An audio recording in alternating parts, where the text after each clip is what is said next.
इस टॉपिक में हम बाइनॉमियल डिस्ट्रीब्यूशन को डिस्कस करेंगे और इसके साथ बाइनॉमियल एक्सपेरिमेंट क्या होता है और बाइनॉमियल डिस्ट्रीब्यूशन का प्रोबेबिलिटी मैथ फंक्शन क्या होता है, इसको डिस्कस करेंगे। जब भी हम बाइनॉमियल डिस्ट्रीब्यूशन की बात करते हैं तो हमें पता होना चाहिए कि बाइनॉमियल डिस्ट्रीब्यूशन क्या होती है।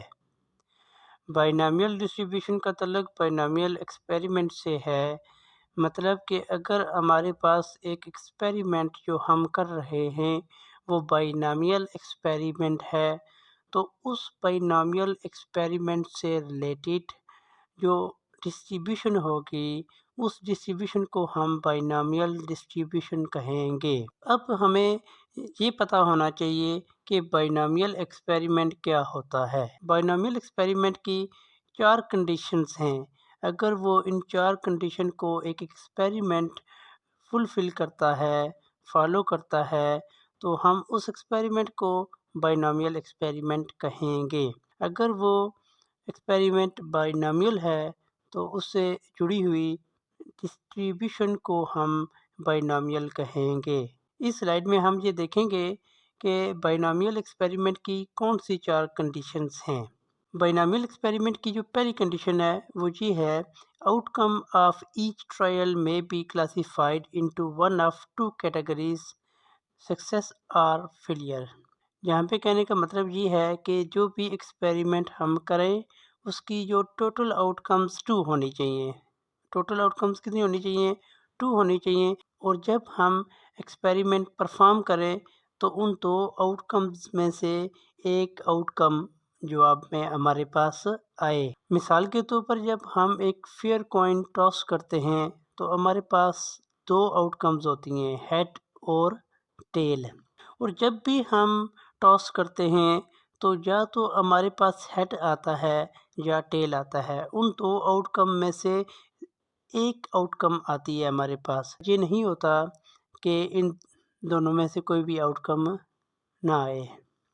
अगर इस तरह का कोई एक्सपेरिमेंट होता है तो हम कहते हैं वो बाइनॉमियल एक्सपेरिमेंट की पहली कंडीशन को फुलफिल कर रहा है। ये बात याद रखनी है कि आउटकम ऑफ इंटरेस्ट को हम सक्सेस कहते हैं और दूसरी को फेलियर कहते हैं। सिंपल आपने ये बात याद रखनी है कि बाइनॉमियल एक्सपेरिमेंट के लिए किसी भी एक्सपेरिमेंट की टोटल आउटकम्स 2 होनी चाहिए और जब आप एक्सपेरिमेंट परफॉर्म करें तो आउटकम उन 2 आउटकम में से होने चाहिए। इसके बाद बाइनॉमियल एक्सपेरिमेंट की दूसरी कंडीशन है probability of success denoted by P.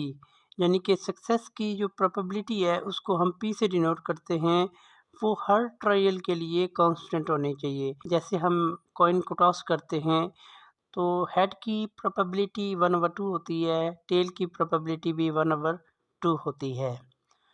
तो यहाँ पे हम हेड को अगर सक्सेस कह रहे हैं तो इसकी प्रोबेबिलिटी 1/2 है। हम जब भी एक्सपेरिमेंट करेंगे 2 बार करें, 4 बार करें, 10 बार करें, 100 बार करें, लेकिन जब भी एक्सपेरिमेंट करेंगे हर बार हेड की प्रोबेबिलिटी 1/2 ही होगी। तो ये बाइनॉमियल एक्सपेरिमेंट की कंडीशन है कि जब भी आप एक्सपेरिमेंट को परफॉर्म करते हैं सक्सेस की प्रोबेबिलिटी कांस्टेंट होनी चाहिए, चेंज नहीं होनी चाहिए। अगर 1/2 है तो वो 1/2 ही थ्रू आउट एक्सपेरिमेंट रहेगी तमाम ट्रायल्स के लिए। और तीसरी कंडीशन इसकी ये है कि जो ट्रायल्स हैं एक के बाद दूसरा कर रहे हैं, दूसरे के बाद तीसरा कर रहे हैं, वो सारे के सारे क्या होने चाहिए?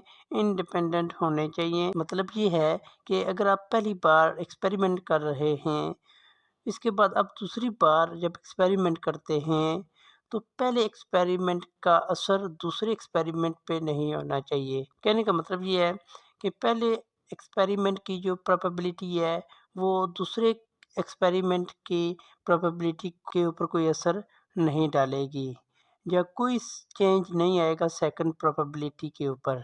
अगर पहली बार आप टॉस करते हैं और सक्सेस की प्रोबेबिलिटी 1/2 है, तो दूसरे ट्रायल में भी इसकी प्रोबेबिलिटी 1/2 होगी, तीसरे में भी 1/2 होगी। है तो ये कांस्टेंट ही, लेकिन पहले एक्सपेरिमेंट की प्रोबेबिलिटी की वजह से सेकंड ट्रायल की प्रोबेबिलिटी के ऊपर कोई फ़र्क नहीं पड़ा।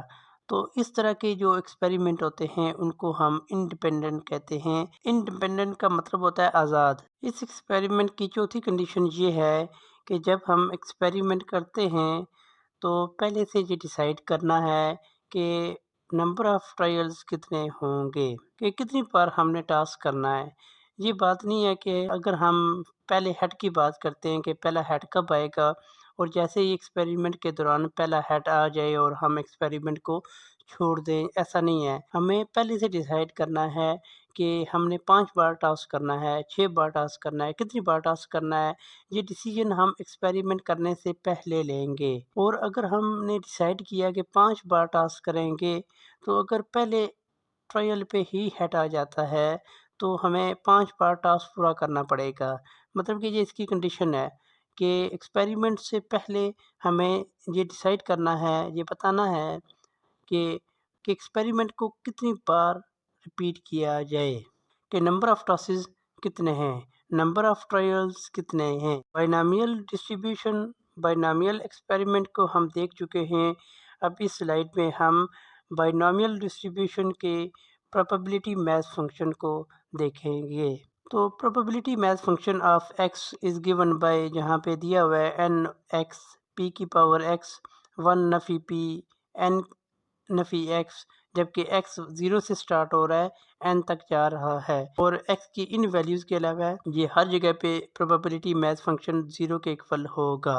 यहाँ पे n से क्या मुराद है, n total number of trials हैं और इसके बाद p क्या है, सक्सेस की प्रोबेबिलिटी है। यानी कि अगर हम ये कह रहे हैं एक्सपेरिमेंट में कि फर्स्ट हेड कब आएगा, तो यहाँ पे है जो हेड है वो क्या है, सक्सेस है, तो उसकी प्रोबेबिलिटी कितनी है, उसको हम ये कहेंगे P। यहाँ पे लिखा हुआ है कि P is the probability of success in each trial and N is the number of trials.